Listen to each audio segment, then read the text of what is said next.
Bonjour à tout le monde.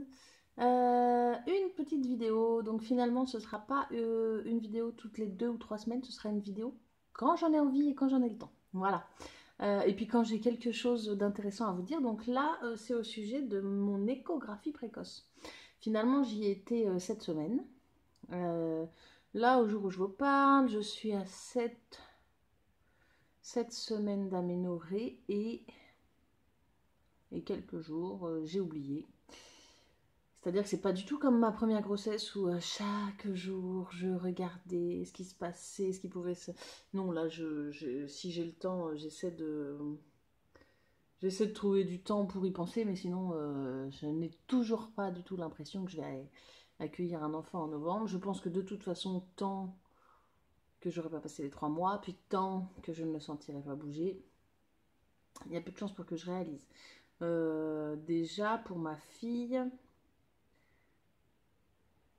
Euh, je suis pas sûre d'avoir réalisé qu'elle était dans mon ventre et que c'était un petit machin grand comme ça.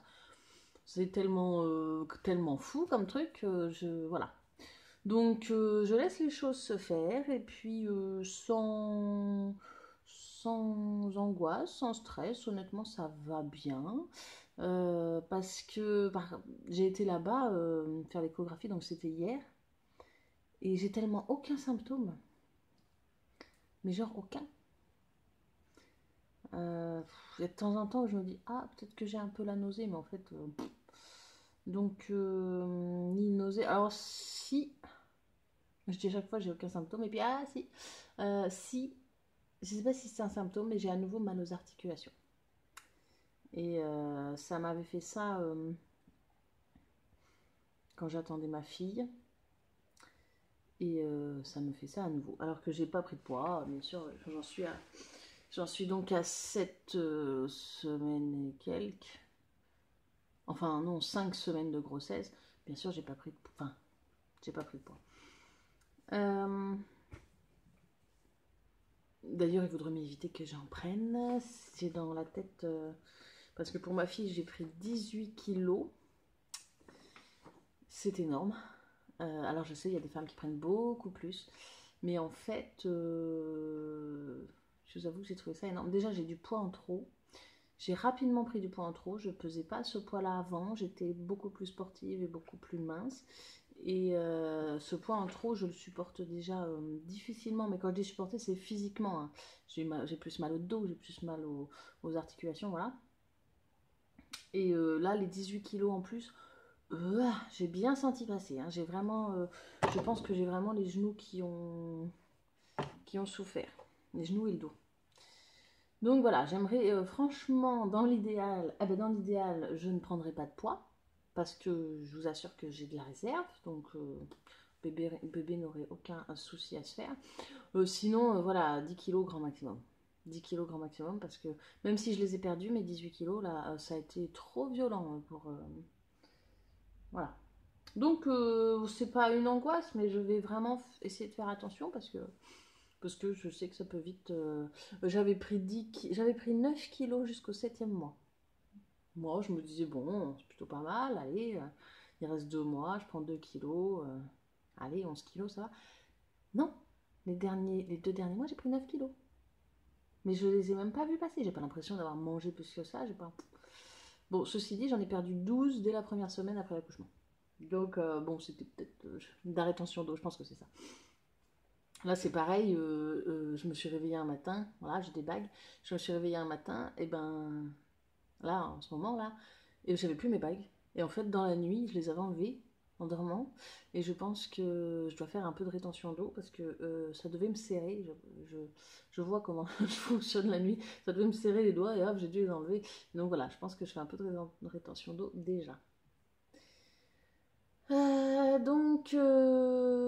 en revenir à l'échographie, j'y suis allée dans un état d'esprit, voilà, en me disant, bon, ben, on va voir s'il y a rien, ben, il n'y a rien. Et puis, s'il y a quelque chose, eh ben, tant mieux, mais bon, voilà.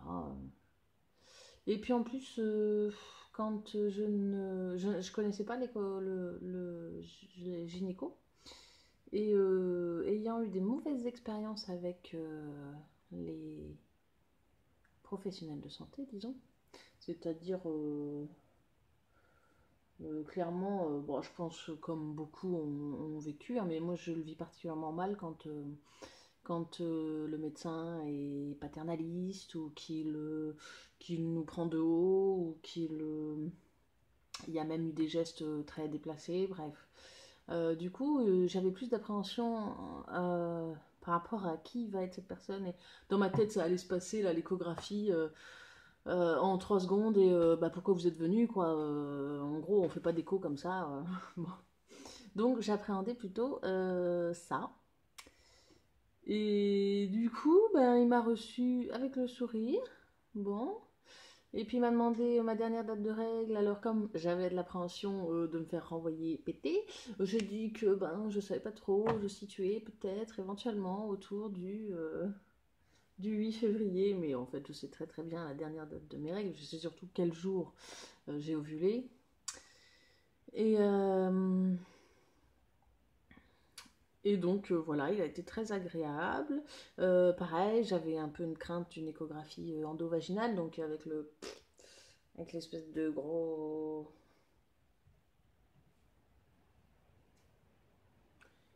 de, de grosses tiges voilà, bref, endo-vaginal quoi, hein, endo, dedans, vaginal.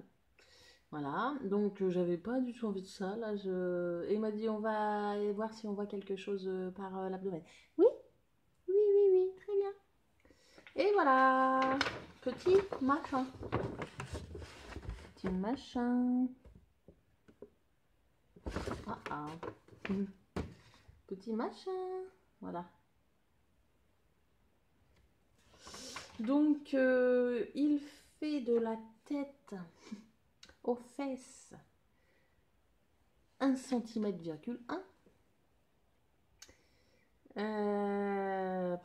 Et puis, il m'a dit date probable d'accouchement le 24. Alors, il m'a dit 22 ou 24 novembre. Mais c'est marrant, moi, moi j'ai ovulé le 23 février. Donc, la date, c'est le 23. Donc, 22, 24. On va dire 23. Je vais garder 23 en tête. Voilà, donc il m'a montré, on voyait le petit cœur qui battait. Bah, vraiment un truc. Et puis il m'a fait écouter le cœur. Donc, ben, c'est pareil, je suis pas. Mais même pour ma fille, ça m'avait fait ça. En fait, c'est tellement difficile d'imaginer qu'il y a un cœur qui bat autre que du coup, pour moi, il n'y a pas plus d'émotion que ça quand j'entends le cœur. Je me dis, bon, ok, c'est pour le moment, tout va bien. Mais voilà, ça me submerge pas d'émotion, mais parce que je n'arrive pas à faire le lien entre voilà.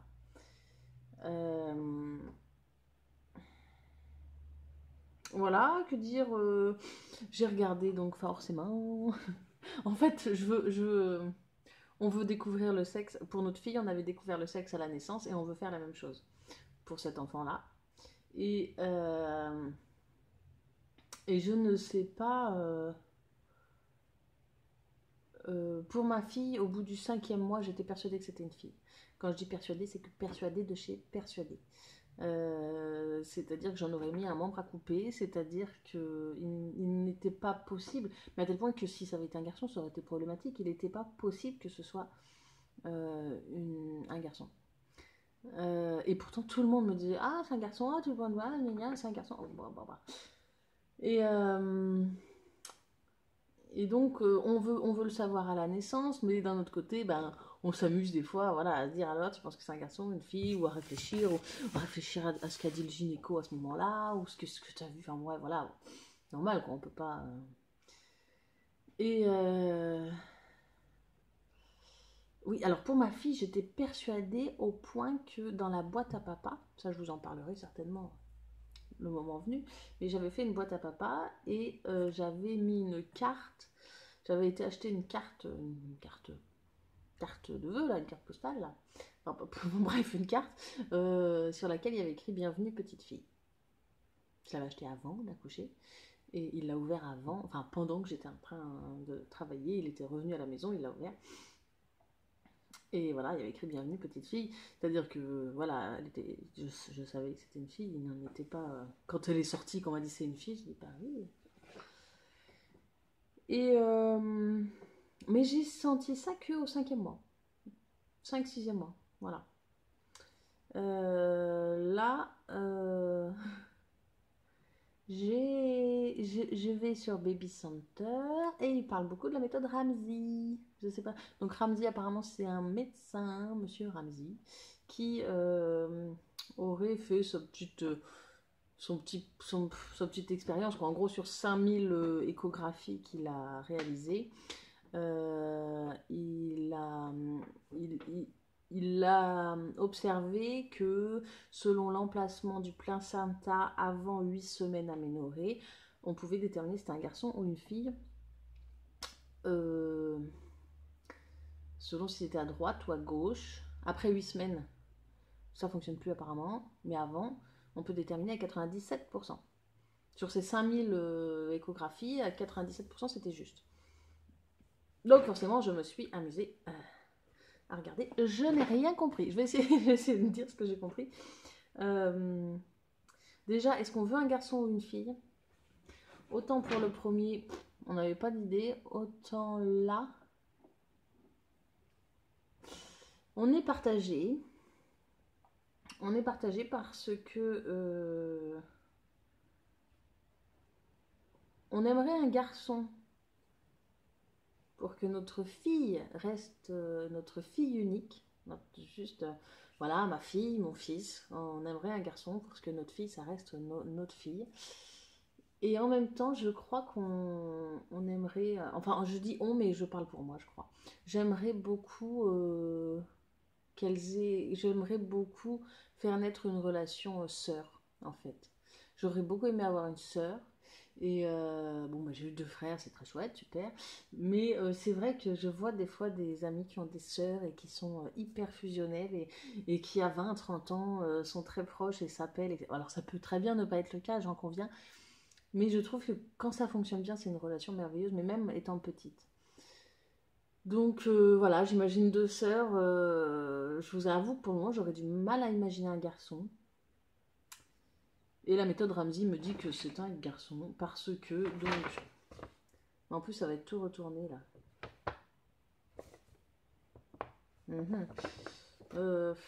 En fait, donc le placenta, en fait, c'est ça mon problème. J'ai pas trop réussi à voir où était le placenta, mais je suppose que c'est collé. Hein, je suppose qu'il va pas être là alors que l'embryon est là. Donc je suppose que c'est par là. Et comme c'est une échographie transabdominale, donc sur le ventre, il faut inverser la méthode Ramsey parce que la méthode Ramsey c'est endovaginal. Bon, bref, donc en gros ça me dit que c'est un garçon.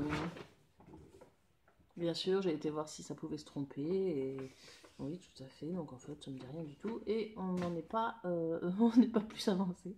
Maintenant, s'il y en a que ça intéresse, vous pouvez aller voir sur internet la méthode Ramsey. Tout le monde en parle en ce moment, voilà. Ça fait fureur. Sinon, que vous dire, j'en suis bien loin. Mais voilà, j'ai une amie qui m'a envoyé ceci. Alors si certaines vont accoucher bientôt ou que ça intéresse. J'ai une amie qui a accouché sans péridurale là et qui, dès qu'elle a su que j'étais enceinte, m'a envoyé le livre qui l'a beaucoup aidé apparemment. Donc j'accouche bientôt, que faire de la douleur? Autant dire que j'ai le temps de le feuilleter. Sachant que moi, je veux bien accoucher sans péridurale, mais pas pour... Enfin, l'idée, c'est pas que je souffre le martyre, quoi. Je veux dire, je veux bien que ça se passe vite, bien, gérer comme il faut, mais si je souffre le martyre, non, c'est pas... Ça m'intéresse pas plus que ça. Alors je sais qu'il paraît que c'est une expérience formidable, tout ça. Je pense surtout qu'il y a beaucoup de fierté de la part des femmes qui le font sans et c'est tout à leur honneur. Après, moi j'ai eu une péridurale et c'était bien quoi. Hein. J'ai eu un accouchement long et c'est très très douloureux et j'ai bien senti ce que ça faisait. Bon, voilà. Et j'ai rien géré, ça c'est sûr. J'étais certainement très mal préparée parce que j'avoue que je ne me suis pas plus arrêtée là-dessus. J'avais pas d'angoisse par rapport à l'accouchement. Je pense que j'en aurai plus cette fois, je sais pas.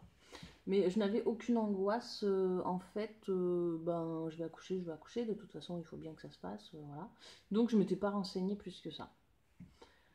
Là, j'aurais envie d'être mieux préparée, mais je sais aussi que ça va me prendre du temps. Et j'arrive déjà pas à trouver le temps de faire ce que j'ai à faire. Donc je ne sais pas. En fait, tout va passer très vite, je pense. Là, le mois d'avril va passer très vite. On part en Thaïlande de mai à juin. On a les 2 mois d'été et j'ai un mémoire à rendre en septembre. Septembre, octobre, novembre. Voilà. Voilà, je pense que... Donc, est-ce que je vais avoir envie de vraiment m'investir enfin, je pense que pour une première grossesse, on a peut-être plus le temps. Et en même temps, je me dis que peut-être je regretterai. Bon, j'en suis pas là. Bien que tout le monde me tanne, là, il faut que j'ai choisi une sage-femme, je ne sais quoi. Je sais déjà pas où je veux accoucher, alors... donc on n'en est pas là. Je dois déjà choisir une nounou pour ma fille. donc,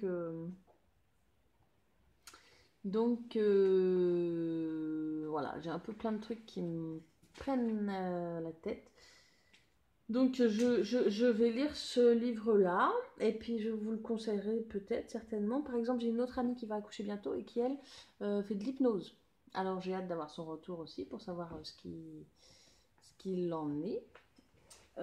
Et puis j'ai une amie qui a accouché en septembre, qui comme moi s'est pas posé trop de questions et a suivi le mouvement. Ça s'est bien passé aussi et je pense qu'elle était très heureuse de son accouchement. Voilà. Bon. Disons que tant qu'on n'est pas traumatisé par la chose, tant que ça se passe bien, je pense que voilà, tant qu'on n'a pas trop de regrets. Moi j'ai aucun regret par rapport à ma fille, c'était comme il fallait. Bref, voilà, je diverge. Donc il y a bien un petit machin qui grandit. Je ne crie toujours pas victoire parce que j'ai pas passé le cap. Déjà le cap de la date où j'ai fait ma fausse couche. Oh pardon. Si j'ai quand même des moments de fatigue là. Donc j'ai pas passé ce cap là. Dans 2-3 jours il sera passé. Et après parce que dans ma tête ça ira à la 10e semaine. Je pense que voilà, j'aurai passé un cap. Et je pourrais me dire qu'il y a peut-être quelque chose qui va se passer. Par contre, ouf, je vais essayer de me bouger. Par contre, je trouve que j'ai déjà pris beaucoup de ventre. Je voulais annoncer à mes parents en Thaïlande. Je voulais l'annoncer en mai. Et je suis pas sûre que ce soit possible. En fait, je vais les voir dans 3 semaines, 2 semaines et demie, là, à Pâques.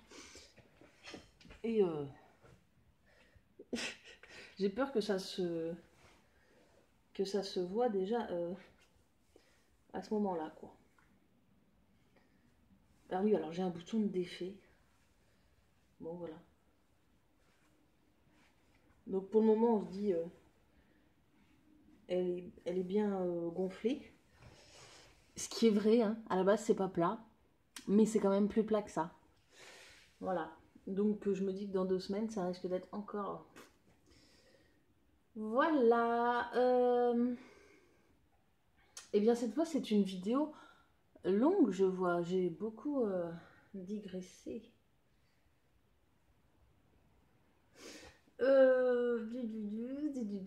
Je pense que j'ai fait le tour. Voilà, échographie, ok. Ah si, ils m'ont donné un rendez-vous pour dans 2 semaines. Pourquoi? Je sais pas. Je vais y aller, je crois. Voilà. Donc peut-être à dans 2 semaines, peut-être avant.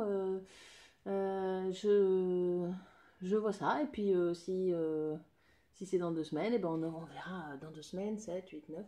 Et ben on verra un petit machin encore plus grand. Peut-être grand comme ça. Voilà. Et bien je vous souhaite toujours et encore à toutes celles qui sont en essai des beaux plus, des beaux bébés. Et puis n'hésitez pas à me poser des questions. Et puis à très très bientôt. Et bonne semaine. À bientôt.